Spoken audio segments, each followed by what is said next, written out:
Escuela Normal de Chalco, en la licenciatura de Enseñanza y Aprendizaje de la Química en Educación Secundaria, con las docentes en formación Ruiz Mejía Cala Fernanda y Torres Vega Juana Yolanda, hablaremos sobre reactividad química. ¿Qué es reactividad química? Es la capacidad de reacción química que presenta ante otros reactivos. En pocas palabras, podemos decir que estos son procesos o cambios químicos en los cuales una sustancia denominada reactivo se va a transformar y da origen a otra denominada producto. En la reactividad química encontramos tres.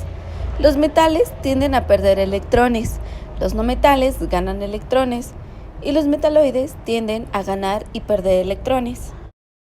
Como característica de estos podemos decir que los metales son de apariencia brillante, además de que son conductores de calor y electricidad.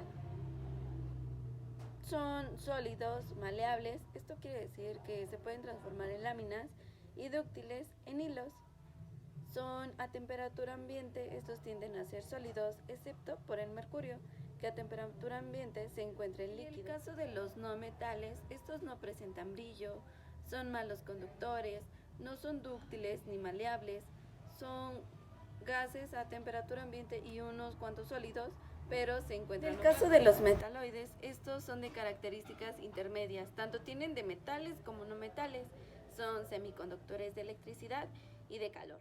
Se resumen en tres tipos de reacciones sencillas: las reacciones de combinación, las reacciones de descomposición y las reacciones de combustión. Reacciones de combinación. En esta, dos o más sustancias reaccionan para formar un producto. Existen diferentes ejemplos para estas reacciones, sobre todo aquellas en las que diferentes elementos se combinan para así formar compuestos. Bien, ahora les explicaré un ejemplo de reacción de combinación. Aquí tenemos una fórmula que dice que A más B es igual a C, es decir, que los reactivos reaccionan para producir un nuevo compuesto.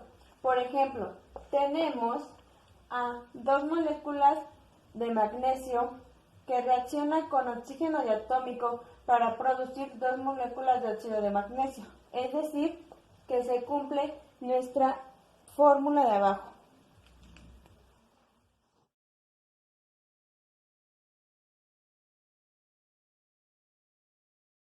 Aquí está otra reacción de combinación. Tenemos a carbono que va a reaccionar con oxígeno diatómico para producir dióxido de carbono. Se sigue cumpliendo la misma regla que... Reacción de descomposición es cuando una sustancia sufre una reacción para producir dos o más sustancias distintas. Muchos compuestos que sufren reacciones de descomposición se calientan. Bien, ahora les voy a explicar una reacción de descomposición.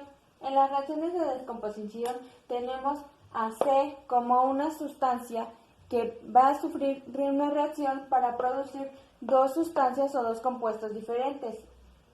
Por ejemplo, tenemos a carbonato de calcio que va a sufrir la reacción para producir óxido de calcio más dióxido de carbono. Es decir, que este compuesto se descompuso para producir estos dos diferentes.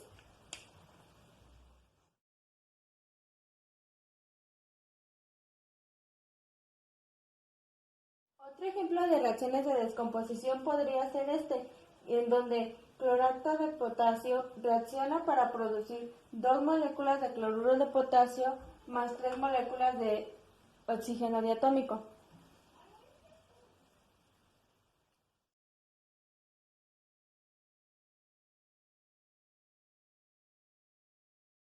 Reacciones de combustión son reacciones rápidas que producen una flama.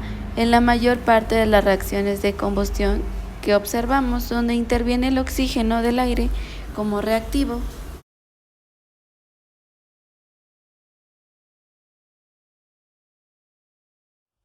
En las reacciones de combustión siempre va a haber un hidrocarburo que va a reaccionar con oxígeno diatómico para producir dióxido de carbono y agua. Siempre van a producir dióxido de carbono y agua y siempre van a reaccionar con el oxígeno diatómico.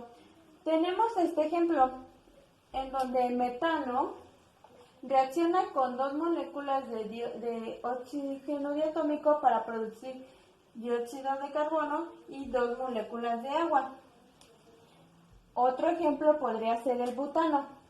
El butano igual reacciona con el oxígeno diatómico, pero con 13 moléculas para producir 8 moléculas de dióxido de carbono y 10 de agua. Eso es todo y esperemos que sea de ayuda para comprender reactividad química.